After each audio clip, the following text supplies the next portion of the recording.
प्रतीत होता है यही है गरुड़ राज्य। वानर बालक से युद्ध करने से पहले आपको राजा बनना होगा। राजत्व प्राप्त करते समय ही अंतराल में ही मैं आपको समस्त शक्तियां प्राप्त करके दूंगा तो वानर बालक के पास। परंतु महाराज बाली ध्यान रहे, आप जो भी करें गहन सोच विचार करके ही करें, क्योंकि आपकी एक छोटी सी भूल भी हम सब के लिए घातक हो सकती है। मुझे दुख है कि मैं प्रिय बंधु हनुमान से भेंट करने के सुख से वंचित रह गया। कहाँ है वो?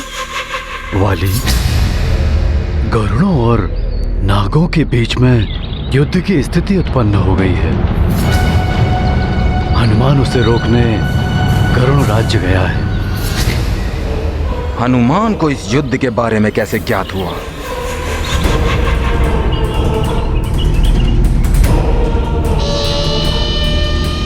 मैं सदैव हनुमान की सफलता की कामना करता हूं।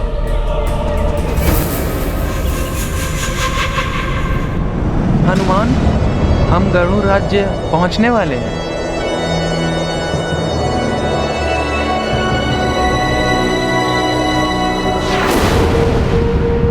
सेनापति चित्रकेतु की जय। सेनापति चित्रकेतु की जय। सेनापति चित्रकेतु की जय। सेनापति चित्रकेतु की जय। सेनापति चित्रकेतु की जय। गरुड़ राज की जय। गरुड़ राज की जय। गरुड़ राज की जय। गरुड़ राज की जय। गरुड़ राज की जय। गरुड़ राज की जय। गरुड़ राज की जय। गरुड़ राज की जय। गरुड़ राज की जय। गरुड़ राज की जय। गरुड़ राज की जय।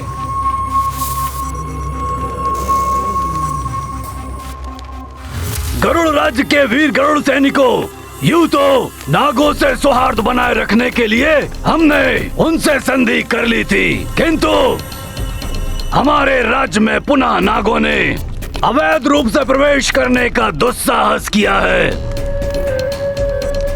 मैं गरुड़ राज्य का सेनापति चित्रकेतु आप सभी को सतर्कता पूर्वक गरुड़ राज्य में निगरानी करने का आदेश देता हूँ।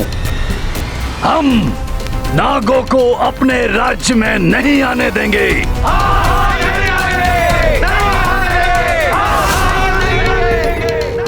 ये धूर्त नाग हमारे अंडज और संतानों के लिए काल समान हैं। कुछ समय पूर्व ही दो नागों ने हमारे राज्य में प्रवेश करने का प्रयास किया था। स्मरण रहे, यदि कहीं भी किसी को भी कोई नाग दिखाई दे तो शीघ्र ही सांकेतिक ध्वनि उत्पन्न करके संपूर्ण राज्य को सतर्क करें, जिससे हम सब मिलके उस नाग का नाश कर सकें।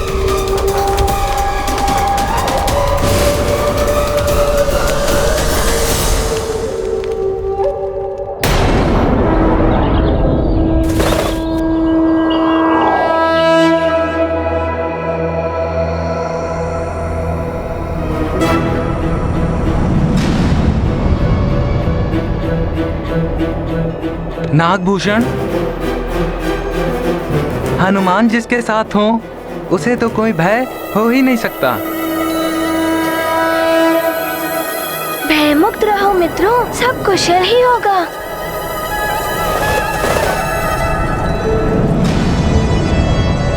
हनुमान,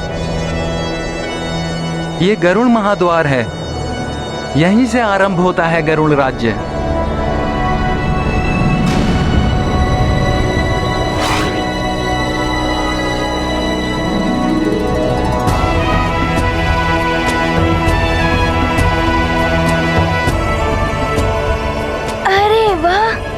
इतने मनोरम झरने, फलों से लदे वृक्ष,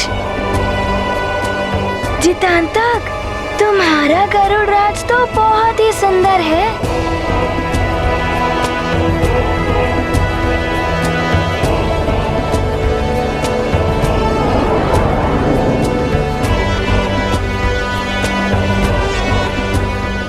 आहा, घोंसले और अंडज भी है और छोटे छोटे गरुड़ भी हैं उनमें।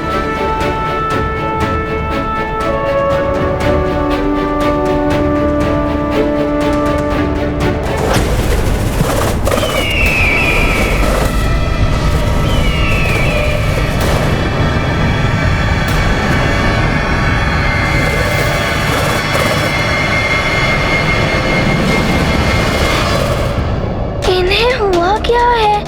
ऐसे क्यों देख रहे हैं?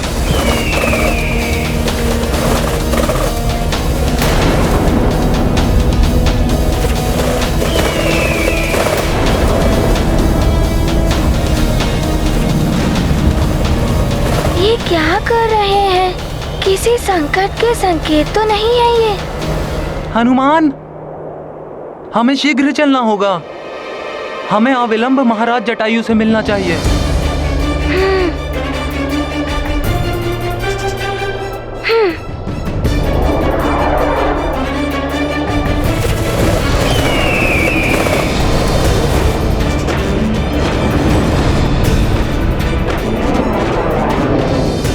हनुमान, कहीं ये गरुड़ मुझ पे आक्रमण न कर दे। तुम चिंता मत करो नागभूषण, तुम्हें कुछ नहीं होगा। केवल मुझे छोड़ना मत।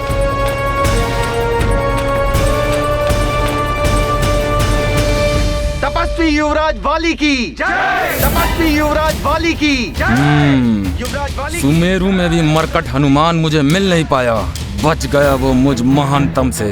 दुख हुआ मुझे, किंतु इन जयकारों ने उस दुख को भुला दिया, प्रसन्न कर दिया महानतम वाली को। युवराज वाली की जय। युवराज वाली की जय। युवराज वाली की जय। युवराज वाली की जय।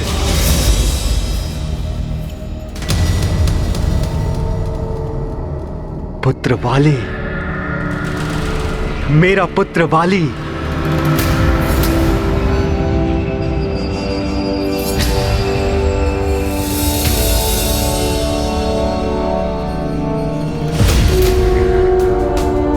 समस्त किष्किंधा स्वागत करता है अपने तेजस्वी युवराज वाली का, अपने पिता का, इस किष्किंधा का और संपूर्ण वानर कुल का गौरव बनो पुत्र। तपस्वी युवराज वाली की जय। तपस्वी युवराज वाली की जय। किष्किंधा युवराज वाली की जय। तपस्वी युवराज वाली की जय। तपस्वी युवराज वाली की जय। तपस्वी युवराज वाली की जय। कह लो युवराज, कह लो आज शीघ्र ही तुम सब मुझ महानतम को महाराज भी कहोगे। महाराज वाली। हमें शीघ्र ही चलना होगा। हमें महाराज जटायु से मिलना होगा।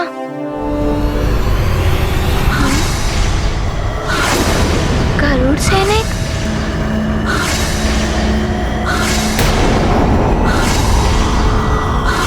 ये गरुड़?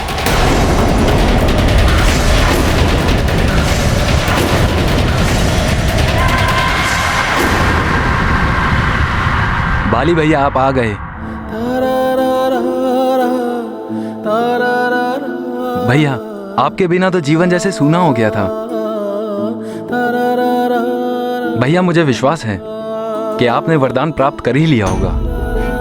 पुत्र वाली, तुम्हारी सफलता ही हमारा गौरव है। बताओ पुत्र, तपोफल के उपरांत कौन सा कल्याणकारी वर प्राप्त किया है तुमने?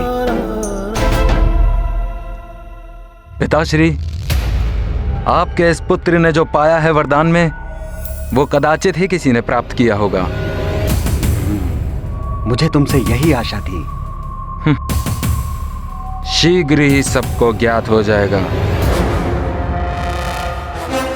उचित है पुत्र, तो फिर तुम स्वयं ही सबके समक्ष अपने इस अभूतपूर्व उपलब्धि का बखान करना। सबके समक्ष अर्थात? पुत्र, हमारे वनवासी प्रजातियों के समस्त राज्यों के राजाओं की एक महासभा के आयोजन का विचार है, जिससे हम एकजुट होकर इन मायावी असुरों के विरुद्ध एक बड़ी शक्ति, एक बड़ी चुनौती बनकर खड़े हो सके। और वैसे भी पुत्र, मैं कब तक इस वनवासी संघ का मुखिया बना रहूंगा? इस सभा में हम अपने एक नए प्रमुख का चुनाव भी कर सकेंगे। वनवासी संघ के एक नए नायक का उदय होगा इस महासभा में। नए नायक का उदय होगा नहीं पिताश्री, उदय हो चुका है। अब तुम तपस्या के पश्चात वापस आ गए हो पुत्र, तो मैं समस्त राज्यों के राजाओं को आमंत्रण भेज देता हूं। उचित है पिताश्री, शीघ्र ही सबको आमंत्रण भेज दीजिए। सबको भी ज्ञात हो जाएगा कि वाली क्या है। और एक बात जो तुम्हें ज्ञात नहीं है पुत्र, मैं सुमेरु में ही एक नए नायक का चुनाव करवाने वाला था और सभी सुमेरु के युवराज हनुमान के पक्ष में सहमत भी थे। किंतु इस बड़े हृदय वाले हनुमान ने समस्त राज्यों के सम्राट बनने हेतु तुम्हारे नाम का पक्ष लिया।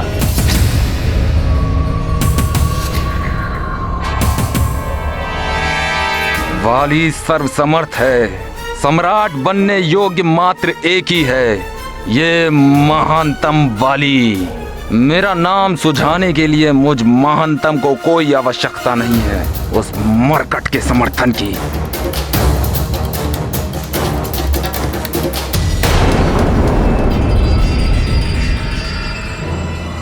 ये इस प्रकार हमारी ओर क्यों बढ़ रहे हैं?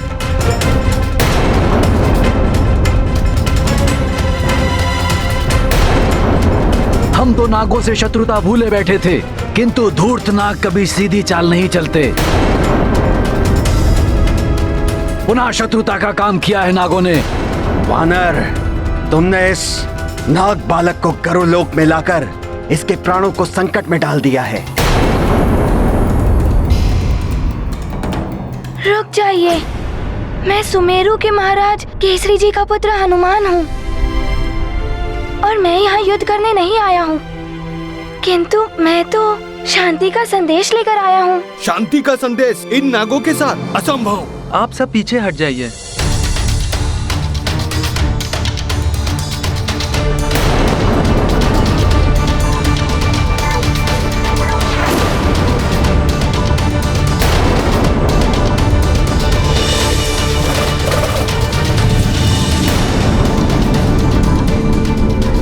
नागभूषण, मेरे पीछे आ।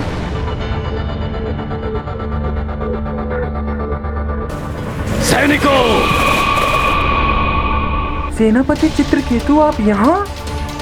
यही था वो नाग बालक जिसने कुछ समय पूर्व हमारे राज्य में प्रवेश किया था। अंत कर दो इसका।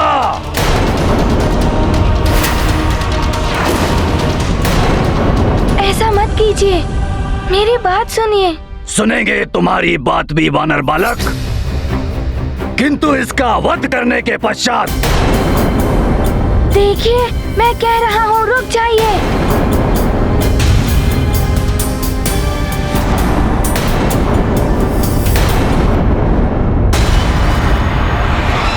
सखा,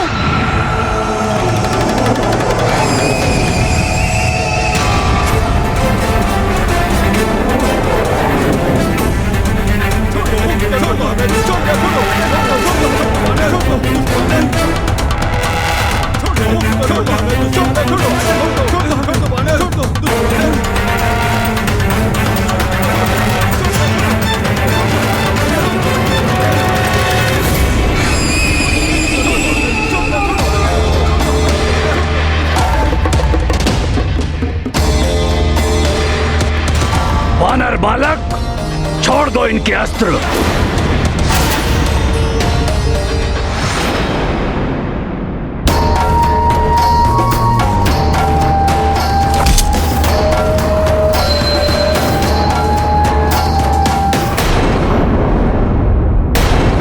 देखिए, हम किसी भी प्रकार की हिंसा करने नहीं आए हैं। तुम ऐसे नहीं मानोगे।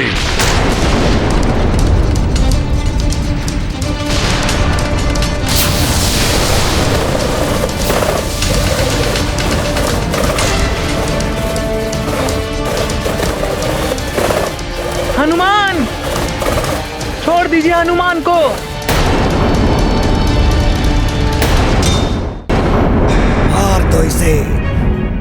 अंत कर दो इस नाग बालक का। भागो मित्र, भूषण तुम मेरे साथ ही भागो, मैं तुम्हें बाहर निकलने का मार्ग दिखाऊंगा। मित्र, मित्र बचाओ मुझे, मित्र मुझे सुरक्षित निकालो यहाँ से। मित्र शीघ्र चलो। अब तो हनुमान भी नहीं, ना जाने हमारी रक्षा कौन करेगा। अब क्या होगा जीतांत तक, नहीं बच पाऊंगा मैं। नाग बालक, अब तुम्हारी मृत्यु निश्चित है।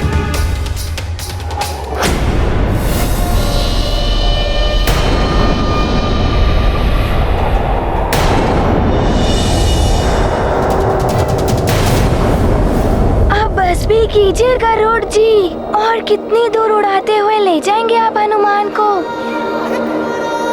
महाराज जटायु मुझे जानते हैं, मुझे उनसे मिलने दीजिए। गरुड़ राज्य में एक नाग को लाकर बहुत बड़ी भूल की है तुमने हनुमान। मैं तुम्हें ऐसे स्थान पर ले जाकर गिराऊंगा जहां से तुम लौट कर नहीं आ पाओगे, और तुम्हारे उस मित्र नाग को मैं कदापि महाराज जटायु से नहीं मिलने दूंगा।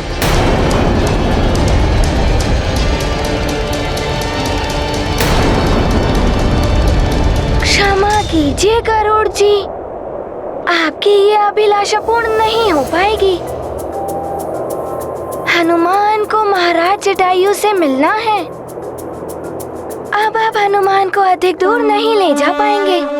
जो उड़ते हैं लेके गिरी को, चित्र के तुले उड़ता उनको, यही सरलता है मारुति की, भोले भाले केसरी सुत की। महापर्वताकार कभी हैं, तृण समभार विहीन कभी हैं, जस लीला तस रूप धरे हैं, आंजनेय कल्याण करे हैं। गाथा महाबली हनुमत की, रुचिकर लीला राम भगत की। जय जय जय रघुनंदन राम, जय जय जय महाबली हनुमान। हाँ, ये क्या हो रहा है? ये वानर तो मायावी है, देह का आकार बढ़ा रहा है।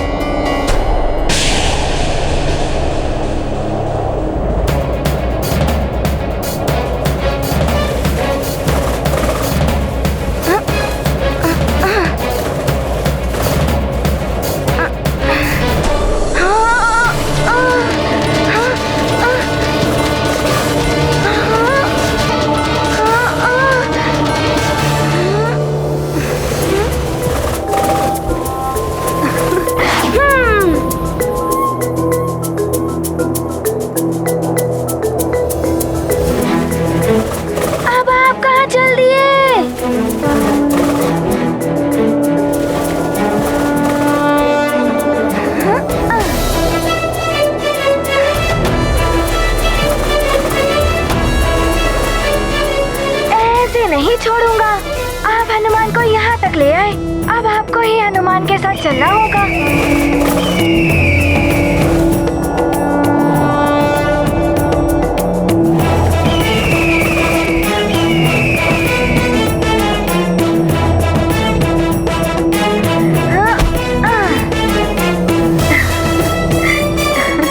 नहीं, छोड़ो मुझे दुष्ट वानर।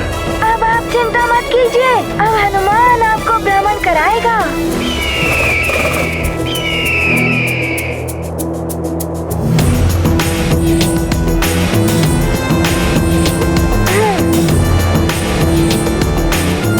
अब बहुत हो गया चित्रकेतु जी,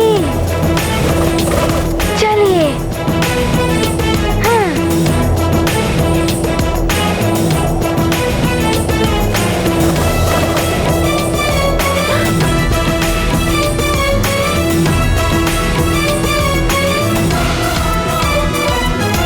अब बच के नहीं जा सकते नाग बालक। अब तुम्हारा अंत समय आ गया है।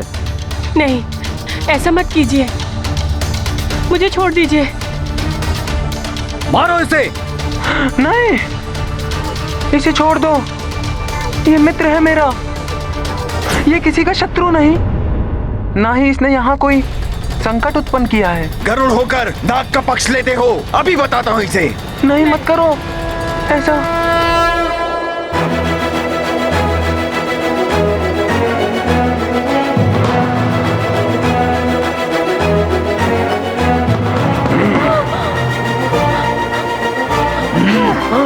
हनुमान,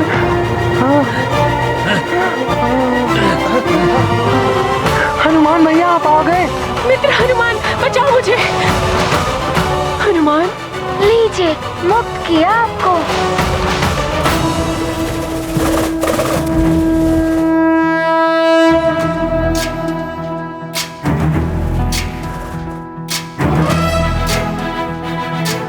मेरे मित्र नागभूषण को छोड़ दीजिए।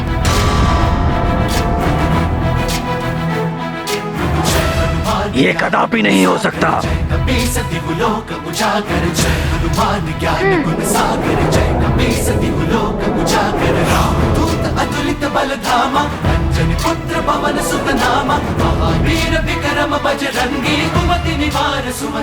हनुमान मित्र,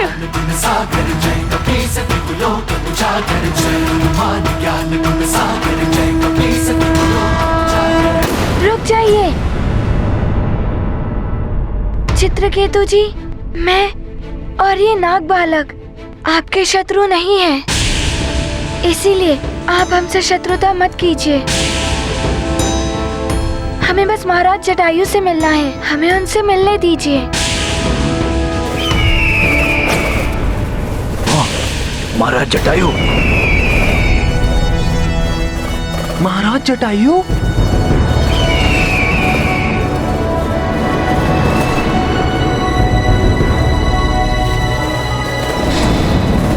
महाराज जटायु की जय, महाराज जटायु की जय, महाराज जटायु की जय। जटायु महाराज, गरुड़राज महाराज जटायु की जय, गरुड़राज महाराज जटायु की जय, गरुड़राज महाराज जटायु की जय, गरुड़राज महाराज जटायु की जय, गरुड़राज महाराज जटायु की। प्रणाम महाराज जटायु। प्रणाम महाराज, प्रणाम महाराज जटायु।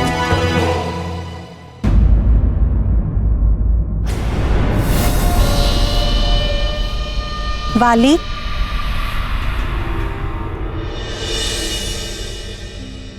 तुम्हारी माँ को तुम पर गर्व है। तुमने अपनी तपस्या को बहुत ही सफलतापूर्वक पूर्ण किया है। मैं आज बहुत प्रसन्न हूँ। वाली, तुम्हारे बिना ये राजभवन, सारा किष्किंधा बहुत ही सूना प्रतीत होता था, हम सबको और समस्त किष्किंधा को। तुमसे बड़ी आशाएं हैं पुत्र। अपने होने वाले राजा से आशाएं नहीं रखेंगे तो किससे रखेंगे? मेरा आशीर्वाद है तुम्हें पुत्र। तुम शीघ्र ही योग्य हो जाओ और अपने पिताश्री के राजकाज में उनका हाथ बटाओ, उनकी सहायता करो।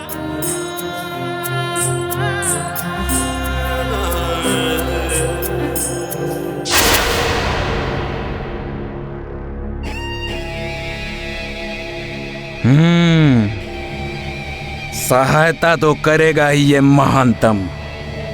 सारे राजकाज में हाथ बटाएगा ही नहीं, उन्हें राजकाज से मुक्त भी कर देगा ये महानतम वाली।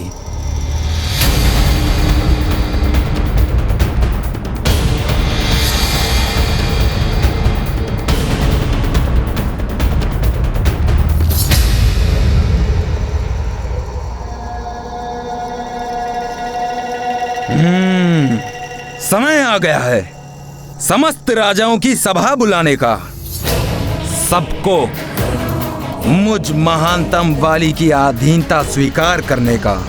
शीघ्र होंगे समस्त राज्य मुझ महानतम वाली के अधीन। सभी के राज मुकुट झुके होंगे मेरे चरणों में। मुझ महानतम वाली के चरणों में। आपके पिता वृद्ध, आप उनसे अधिक शक्तिशाली हैं। राजा सर्वशक्तिमान महानतम वाली का अधिकार है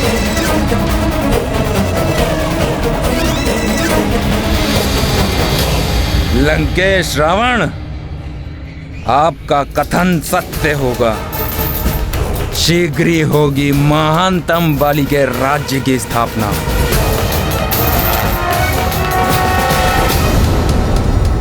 केसरी नंदन हनुमान, गरुण राज्य में आपका स्वागत है। धन्यवाद महाराज जटायु। आपके आने से पूर्व आपके सेनापति जी और आपके सैनिक मेरा स्वागत कर चुके हैं। आपके सेनापति जी मुझे पूरे गरुड़ राज्य का भ्रमण करा चुके हैं और आपके सैनिक मेरे मित्र को भी पूरा गरुड़ राज्य दिखा चुके हैं। ये नाग बालक गरुण लोक में? यदि शत्रु को लेकर हमारे राज्य में आओगे तो स्वागत इसी प्रकार से होगा तुम्हारा।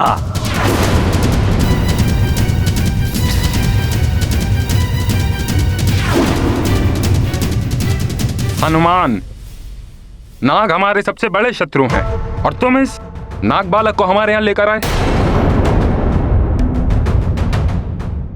कदाचित तुम्हें ज्ञात नहीं है कि नागों ने हमारे सबसे बड़े शत्रु मेघासुर को मुक्त कर दिया है। क्षमा कर दीजिए महाराज जटायु, हम नाग मेघासुर को मुक्त नहीं करना चाहते थे, किंतु जब आपने हमारे पिताश्री नागराज पंचफन का अपहरण कर लिया तो कुछ नागों के कहने पर हमें विवश होकर ऐसा करना पड़ा। पंचफन का अपहरण मैंने?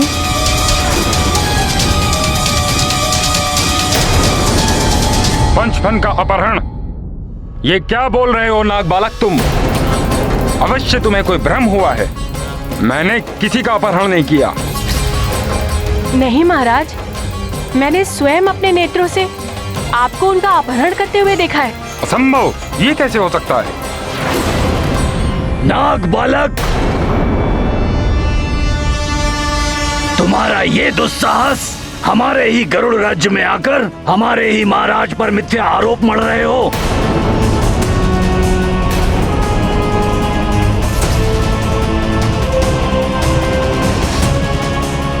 बस कीजिए सेनापति जी, ये मेरा मित्र है। महाराज, मुझे तो ये शंका हो रही है, ये धूर्त नाग हमारे सुरक्षित दिव्य पंख को चुराने का षड्यंत्र रच रहे हैं। ये नाग मात्र हमसे इसलिए परास्त हो जाते हैं क्योंकि इनमें उड़ने की शक्ति नहीं है। हमारे दिव्य पंख से इन्हें उड़ने की शक्ति प्राप्त होगी। दिव्य पंख से उड़ने की शक्ति? ये भी हो सकता है कि इस नाग ने इससे पहले भी हमारे पंख को चुराने का प्रयास किया हो। नहीं, या चुरा लिया हो। नहीं चित्रकेतु, वो दिव्य पंख हमारी कड़ी सुरक्षा में है, उन्हें कोई नहीं चुरा सकता। दिव्य पंख? ये कौन सा पंख है? हनुमान, क्या तुम्हें दिव्य पंख के बारे में ज्ञात नहीं? नहीं, मुझे उस दिव्य पंख के बारे में कुछ ज्ञात नहीं है। हनुमान, उस दिव्य पंख में उड़ने की समस्त शक्ति, समस्त उड़न तत्व निहित हैं। उस पंख से किसी भी दिशा में उड़ान संभव है। वायु हो या आंधी, उनके विपरीत भी उड़ने की शक्ति है उस पंख में। हाँ हनुमान, हम गरुड़ों के भांति जितने भी उड़ने वाले जीव हैं, वो सब उसकी दिव्य शक्ति से भारहीन हो जाते हैं, जिसके कारण हमारे उड़ने की शक्ति का प्रवाह निरंतर बना रहता है। और कोई जीव अगर उस पंख का संधान कर ले, फिर चाहे वो मनुष्य हो, मृग हो, अश्व हो या नाग आदि सारे सर्प, उन सबको उड़ने की शक्ति प्राप्त हो सकती है। और यदि उस पंख को कोई गरुड़ राज्य से चुरा लेगा तो शनै शनै हम गरुड़ों के उड़ने की शक्ति क्षीण हो जाएगी और एक समय ऐसा आ जाएगा जब हम उड़ने में पूर्ण रूप से असमर्थ हो जाएंगे। इसीलिए उस दिव्य पंख को हमें कड़ी सुरक्षा में रखना पड़ता है हनुमान। और वो दिव्य पंख जिसे भी प्राप्त हो जाए, वो हम गरुड़ों की भांति ऊंचे आकाश में उड़ सकता है। दिव्य पंख बहुत ही चमत्कारी और शक्ति से संपन्न है, किंतु मुझे पूर्ण विश्वास है कि मेरा मित्र यहाँ गरुड़ लोक में उस पंख को चुराने नहीं आया है। महाराज, हमें चलकर उस दिव्य पंख का निरीक्षण कर लेना चाहिए। वो सुरक्षित है या नहीं, इन नागों का कोई भरोसा नहीं। हो सकता है कि ये नाग हनुमान का आश्रय लेकर यहाँ आया हो और अब पकड़ा गया है तो पंचपन के अपहरण की मिथ्या कहानी गढ़ रहा है। नहीं, ये कोई कहानी नहीं है। क्या ये सत्य है हनुमान? नहीं महाराज, ये किसी के भी आश्रय से नहीं आया है। इसे तो मैं और जितांतक यहाँ लेकर आए हैं। चित्रकेतु, हनुमान ने जो कहा उस पे हमें अविश्वास करने का कोई कारण दिखाई नहीं देता। हमें हनुमान पर कोई अविश्वास नहीं है महाराज। हो सकता है कि हनुमान से छुपाकर ये हमारे दिव्य पंख को चुराने की इच्छा से यहाँ आया हो। मुझे तो दिव्य पंख को लेकर बहुत शंका हो रही है। सेनापति जी की बात हमें भी सत्य प्रतीत हो रही है। उचित तो यही होगा महाराज कि हम अपने नेत्रों से दिव्य पंख को सुरक्षित देख लें। सारी शंका का समाधान हो जाएगा। आप सभी को क्या लगता है कि हमारे उस दिव्य पवित्र पंख की रक्षा हमें स्वयं करनी होगी या नहीं?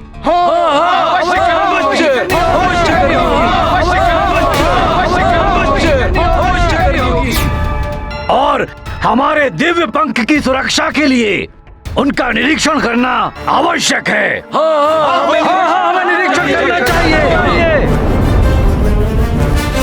वो पवित्र दिव्य पंख हम गरुड़ों का गौरव है, हमारी शक्ति है। उनकी सुरक्षा हमारे लिए सर्वोपरि है। हमारे लिए सर्वोपरि है। महाराज देखिए ना, इन सब की यही इच्छा है और फिर उस दिव्य पवित्र पंख का निरीक्षण करने में भला किसी को क्या आपत्ति हो सकती है? किसी को कोई आपत्ति नहीं होगी।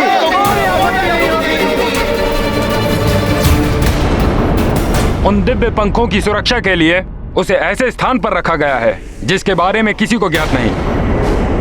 ये सिर्फ मैं जानता हूँ कि वो दिव्य पंख कहाँ रखा गया है, तो फिर कोई उन्हें कैसे चुरा सकता है? किंतु महाराज, ये नाग बड़े धूर्त और चतुर होते हैं। ये धरती के भीतर ही भीतर कहाँ से कहाँ पहुँच जाते हैं, हम गरुड़ों को इसका भान तक नहीं होता। उचित तो यही होगा कि हम चल के उस दिव्य पंख को सुरक्षित देखकर अपने मन को संतुष्ट कर लें।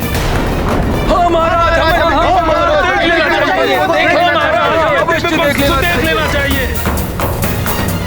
बस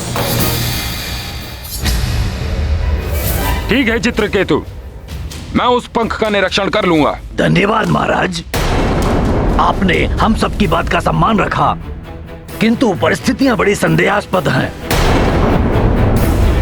इसलिए महाराज की सुरक्षा के लिए मैं आना चाहूंगा। मैं आपका सेनापति हूँ, आपके जीवन को संकट में नहीं डाल सकता। अवश्य सेनापति चित्रकेतु, आप हमारे विश्वसनीय सेनापति हैं और सबकी सुरक्षा का भार आपके ही कंधों पर है। आप हमारे साथ चल सकते हैं।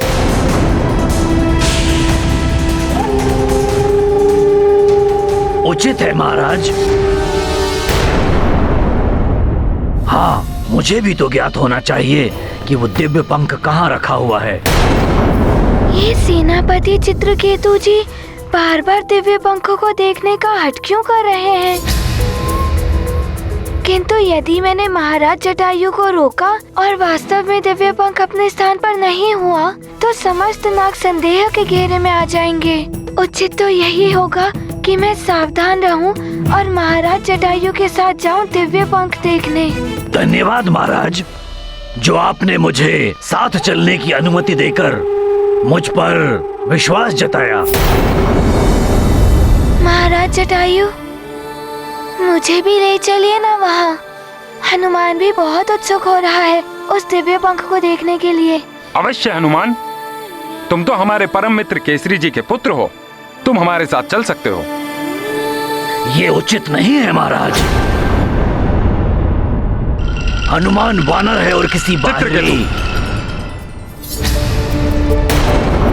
हनुमान हमारे लिए बाहरी नहीं है। उसका हृदय दर्पण की तरह स्वच्छ और निर्मल है। इस पर मुझे पूर्ण विश्वास है। धन्यवाद महाराज।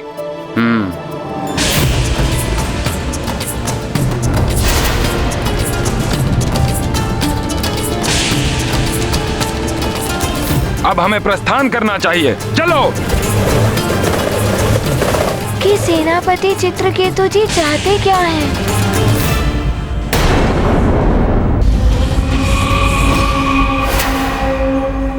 उन दुष्ट करोड़ों को पाठ पढ़ाने का समय यही है।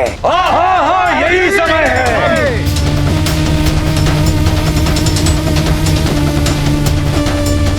उन करोड़ों को दंड देने का समय यही है।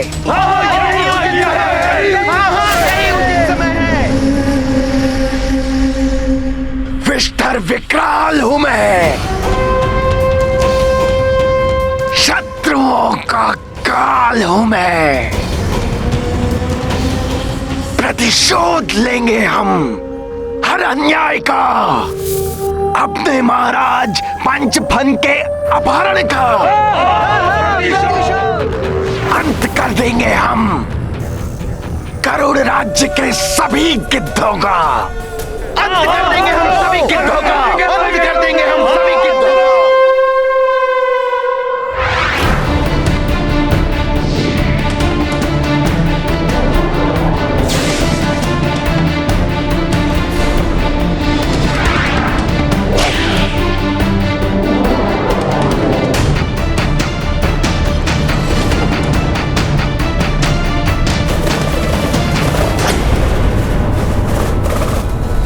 दिव्य पंख की सुरक्षा तो और भी कड़ी होगी ना?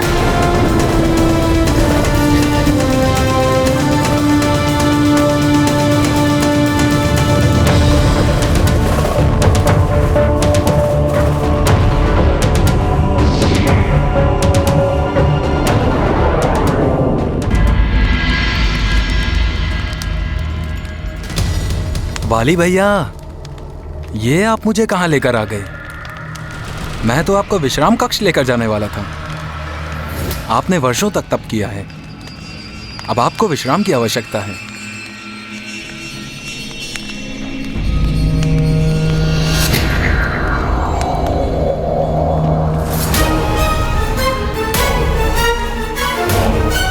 भैया, आप यहाँ किस लिए आए हैं?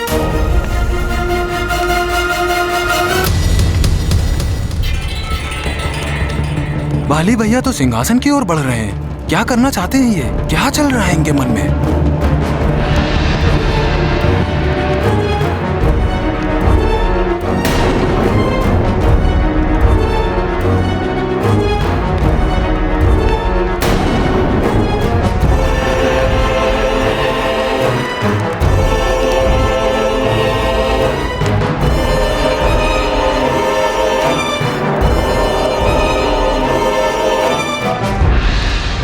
मैं इस सिंहासन के लिए यहां आया हूं सुग्रीव।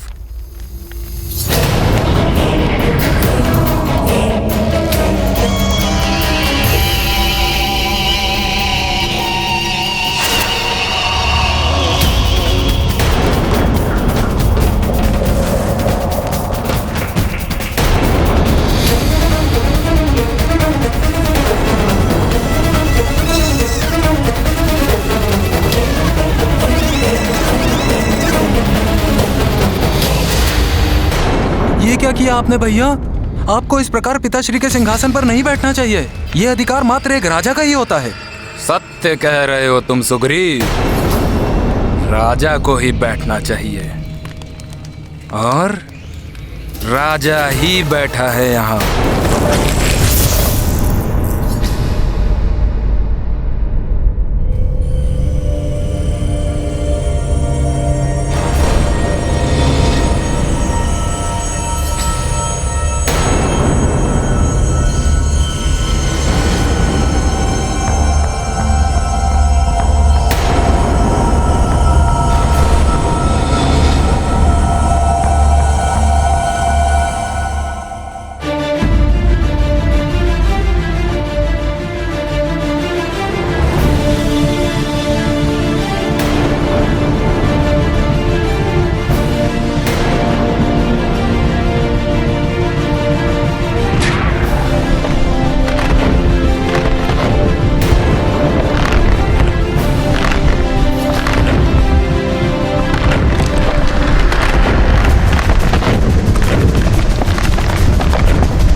अच्छी सुरक्षा व्यवस्था है।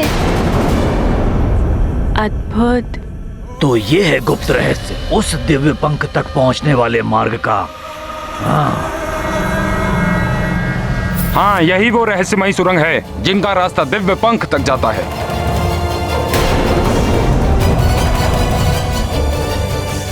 हनुमान चलो। रुको हनुमान।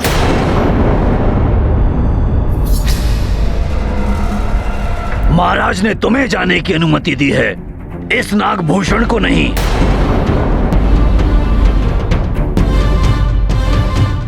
इसलिए तुम्हें इसे बाहर ही छोड़ना होगा। सेनापति जी, ये मेरे साथ आया है, मेरा मित्र है ये। चाहे कोई भी परिस्थिति हो, अच्छी हो या बुरी हो, कोई भी परिस्थिति में मैं इसे अकेला नहीं छोड़ सकता।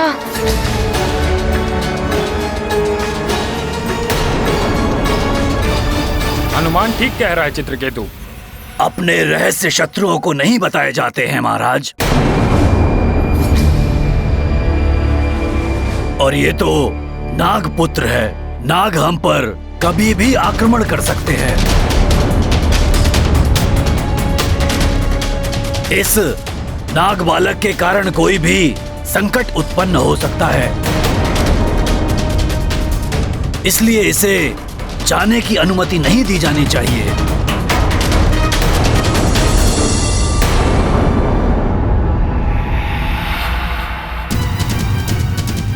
सेनापति चित्रकेतु ने इस नाग बालक को यहाँ छोड़कर हमारे भोजन का प्रबंध कर दिया है। बहुत समय पश्चात एक नाग को खा के आनंद आएगा।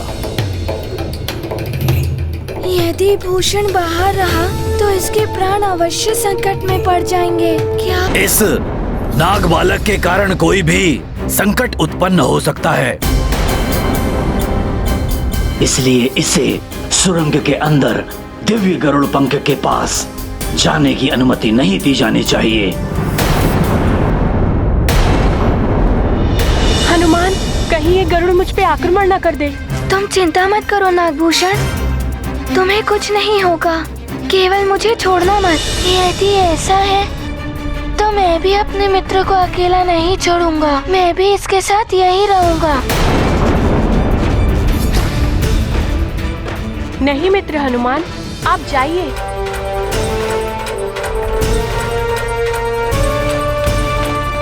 मुझे ये जानकर प्रसन्नता हुई हनुमान कि तुम्हारे लिए तुम्हारे मित्र की सुरक्षा सर्वोपरि है। तुम्हारा मित्र भी हमारे साथ चल सकता है।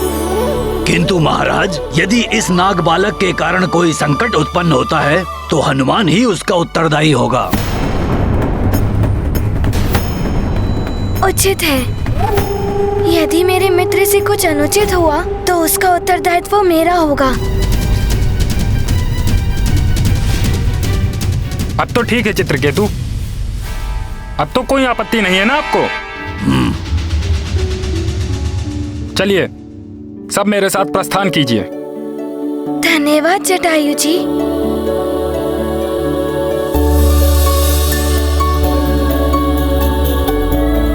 चलो मित्र।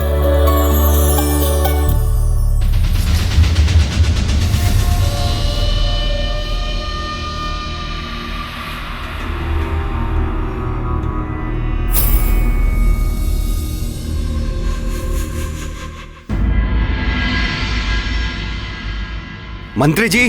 जी महाराज। वन संघ के सभी राजाओं को मेरी ओर से आमंत्रण पत्र भेज दीजिए। पुत्रवाली को वन संघ का अधिनायक बनाने हेतु सबकी सहमति आवश्यक है, इसलिए सबका आना अनिवार्य है। सब आएंगे महाराज, मुझे पूर्ण विश्वास है। युवराज बाली के आगमन से सब बहुत प्रसन्न होंगे और एक मत से युवराज बाली को अपना अधिनायक चुनेंगे।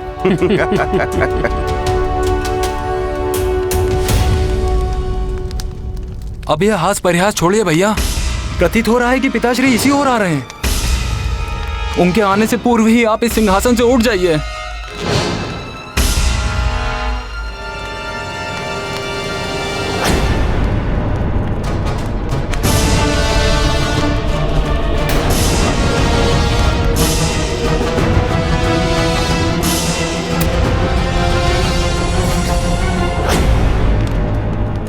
अरे वाह, ये करोड़ राज्य में इतनी बड़ी सुरंग।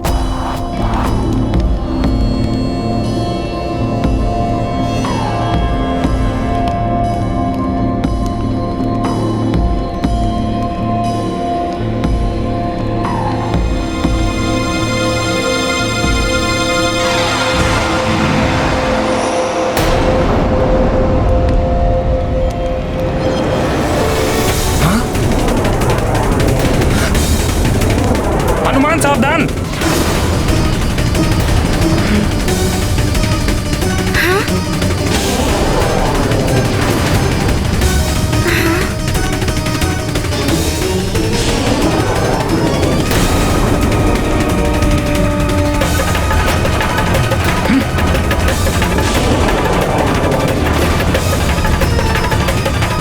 मित्र बचाओ।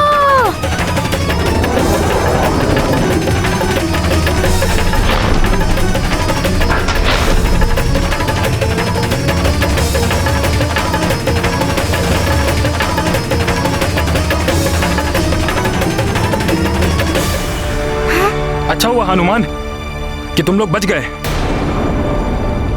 तुम्हें इस जगह की जानकारी नहीं है। तुम आगे मत चलो, मेरे पीछे पीछे चलो। ध्यान रखना, यहाँ पग पग पर सावधान रहना है। यह हमारी स्वचालित सुरक्षा व्यवस्था के अंतर्गत किया गया एक बार था, जो कि हमारे दिव्य पंख को रखने की गई एक व्यवस्था है। अब मेरा ध्यान से अनुसरण करो। जहां जहां मैं पांव रखूं, वहां वहां अपने पांव रखना। अब आगे बढ़ते हैं। जी।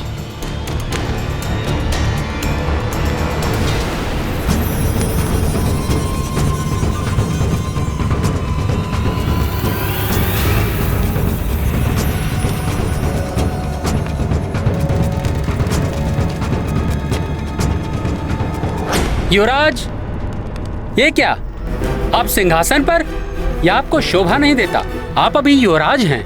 युवराज नहीं, महाराज। आपके महानतम महाराज वाली।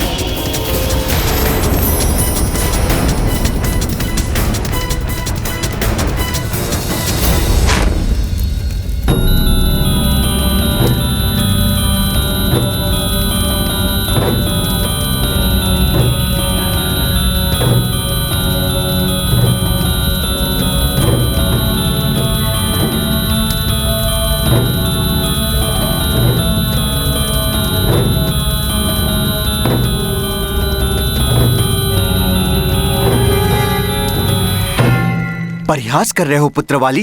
मेरे पश्चात तो तुम ही इस सिंहासन पर बैठने वाले हो। अतः अभी वहां से उठो और अपना उचित स्थान ग्रहण करो।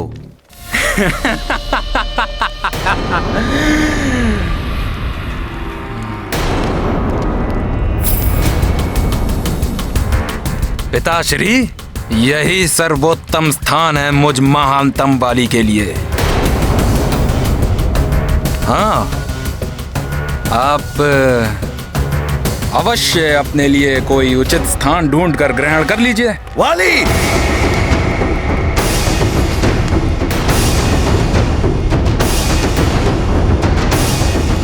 ये राज सिंहासन है। राज्याभिषेक के पश्चात ही कोई इसे ग्रहण कर सकता है। अतः सिंहासन से उठो और सिंहासन की मर्यादा का उल्लंघन मत करो। शक्ति और बाहुबल से भी राज सिंहासन प्राप्त किए जाते हैं पिताश्री। बस वाली, बहुत हो चुका तुम्हारा ये हट।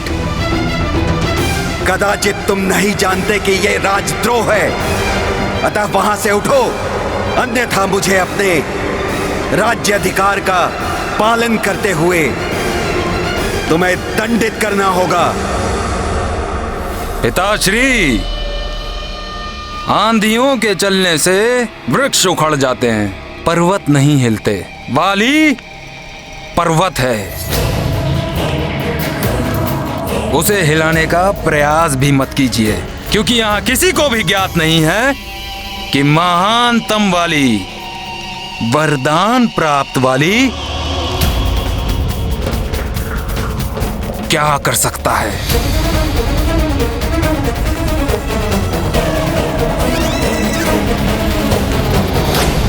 महाराज, ये हम कहाँ आ गए? आगे तो मार्ग ही नहीं है और वो दिव्य पंख भी नहीं है। यहाँ पर तो मात्र अग्नि की दीवार है। यह अग्नि भित्ति मात्र एक छलावा है, एक माया है, ताकि अनाधिकृत रूप से प्रवेश करने वाले प्राणी इसमें प्रवेश न कर सके।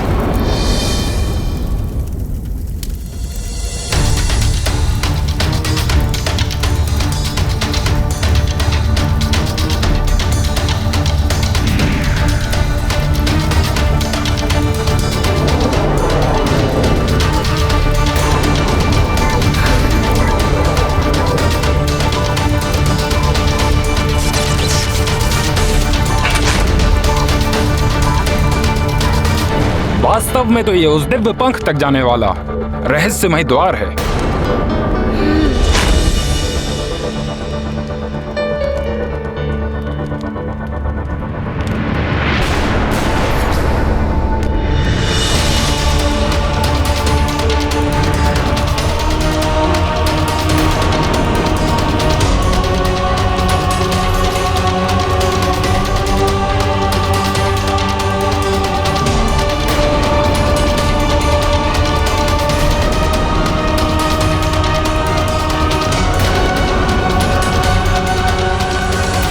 आओ, तुम सब मेरे पीछे आओ।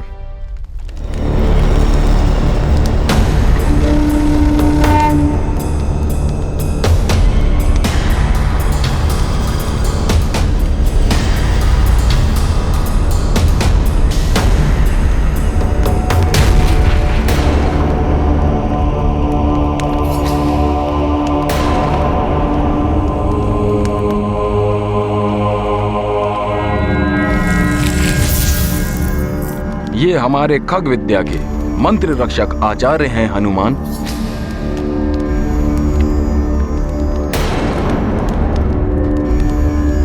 प्रणाम आचार्य जी। कल्याण हो महाराज जटायु।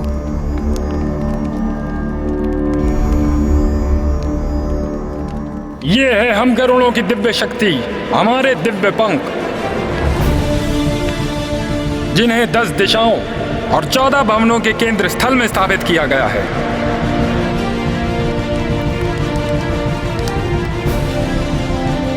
जिसके कारण हम गरुड़ों को 10 दिशाओं और समस्त भवनों के ऊपर समान रूप से उड़ने की शक्ति प्राप्त होती है। आश्चर्यजनक है ये सब। खग विद्या से इन्हें यहाँ स्थापित किया गया है हनुमान। इनके द्वारा प्रदान की गई उड़न शक्ति के द्वारा ही समस्त पक्षी वर्ग अनेक संकटों से मुक्त रहते हैं। मैं इस दिव्य पंख की सुरक्षा के लिए पूर्णतः सुरक्षित था। मैं आश्वस्त था कि दिव्य पंख अपनी जगह पर सुरक्षित हैं, क्योंकि इस दिव्य पंख के अपने स्थान से हटते ही हम गरुड़ों की शक्ति धीरे धीरे समाप्त होना प्रारंभ हो जाती है। अब तो आपको भी विश्वास हो गया ना चित्रकेतु जी? हमारा दिव्य पंख पूर्णतः सुरक्षित है। किंतु महाराज, आपको ये दिव्य पंख प्राप्त कैसे हुआ? हनुमान, गरुण जी और अरुण जी संसार के प्रथम पक्षी हैं। हम उन्हीं के वंशज हैं। किंतु उड़ने की शक्ति केवल गरुण राज के पास ही थी।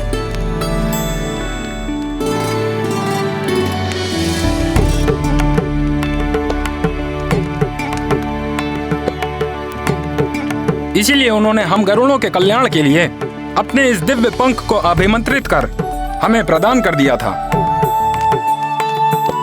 अर्थात ये दिव्य पंख किसी के भी पास चला गया तो उसे उड़ने की शक्ति प्राप्त हो जाएगी। हाँ हनुमान,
ये क्या है?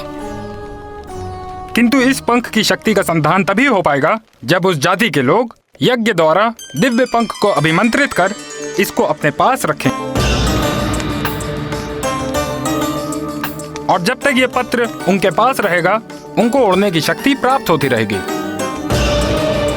इस सुनहरे पत्र पर अंकित है उनका ये दिव्य मंत्र।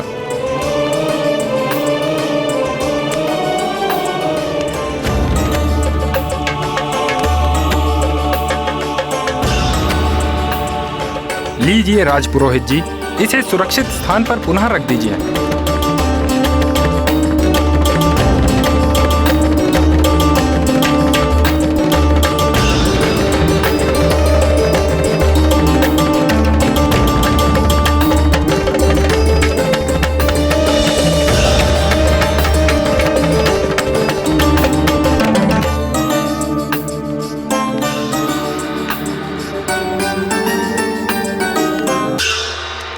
हनुमान, दिव्य पंख और दिव्य मंत्र अपनी जगह सुरक्षित हैं। अब हमें वापस चलना चाहिए। प्रणाम आचार्य जी। कल्याण हो।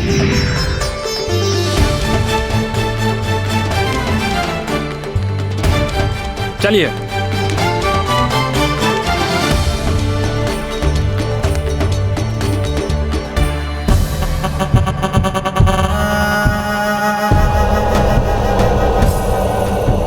मेरे नागवीरों, तीव्रता से बढ़ो गरुड़ राज्य की ओर।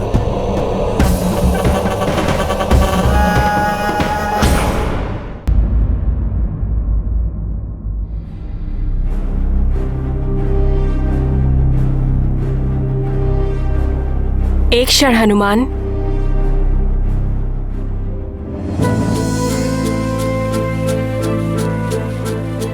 जटायु जी, अब तो आप आश्वस्त हैं कि नागों में से किसी ने भी दिव्य पंख नहीं चुराए। वो अपने रहस्यमय सुरक्षा स्थान पे सुरक्षित हैं। और वैसे भी कोई भी नाग इस स्थान के रहस्य से परिचित नहीं है। अब तो आप मेरे पिताश्री नागराज पंचफन को मुक्त कर दीजिए। तुम पुनः हमारे महाराज पर दोषारोपण कर रहे हो। इसके लिए तुम्हें मृत्यु दंड दिया जा सकता है।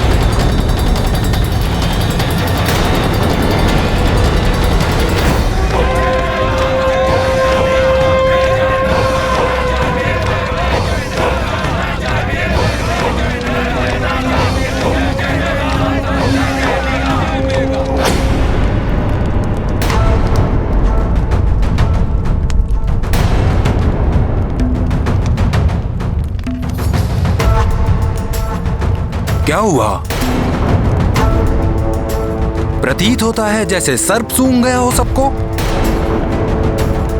यदि महानतम वाली ने अपने वरदान के बारे में बता दिया तो कहीं अचेत ही ना हो जाएं आप सभी। वाली, तुम्हें कोई भी वर प्राप्त हुआ हो, किंतु तुमने एक अक्षम्य अपराध किया है जिसके लिए तुम्हें दंडित अवश्य किया जाएगा। और वो दंड मैं स्वयं तुम्हें दूंगा।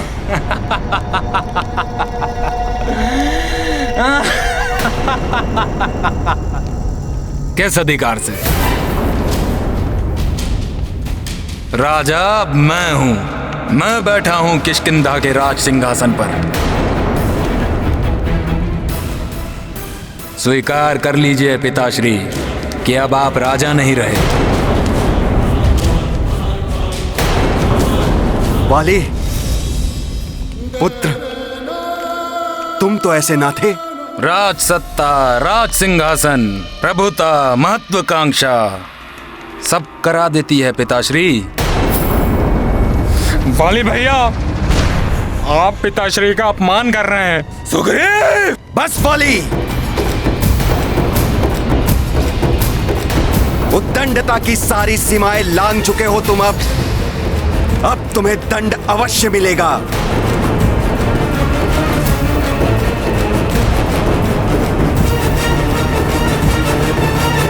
उद्दंडता की सारी सीमाएं लांघ चुके हो तुम। अब तुम्हें दंड अवश्य मिलेगा। दंड मुझे।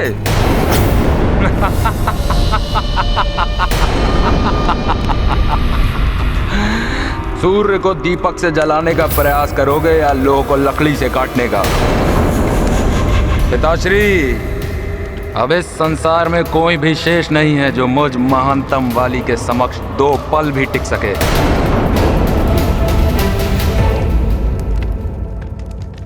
महाबली कोकट! ऐसा मत कीजिए पिताश्री।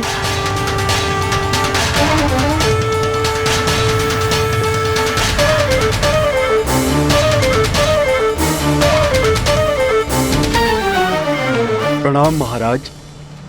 युवराज बाली को बंदी बनाकर कारागृह में डाल दिया जाए। जो आज्ञा महाराज।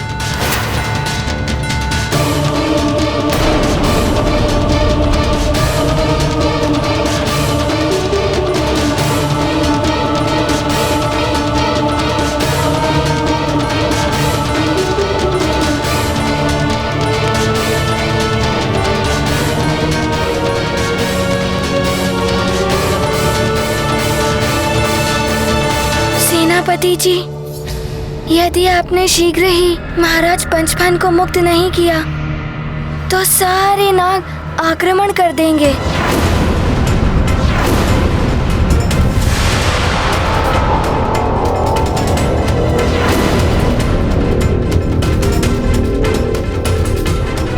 और युद्ध कोई भी हो, उसका परिणाम विनाशकारी ही होता है।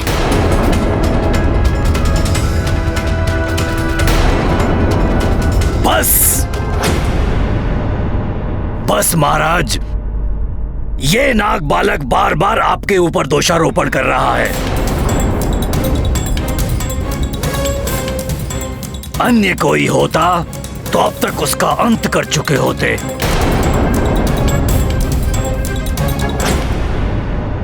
सेनापति जी, अब ये नाग बालक हमारे दिव्य पंख के रहस्य को भी जान गया है। इस प्रकरण को हम गरुड़ सभा में ले जाएंगे। हाँ महाराज, वहाँ सभी गरुड़ निर्णय करेंगे कि इस नाग बालक को मुक्त करना उचित होगा या नहीं। गरुड़ सभा में निर्णय होगा इस नाग बालक का। गरुड़ सभा में निर्णय होगा इस नाग बालक का। ठीक है, अगर आप लोगों की यही इच्छा है तो इस नाग बालक के भाग्य का निर्णय गरुड़ सभा में ही होगा।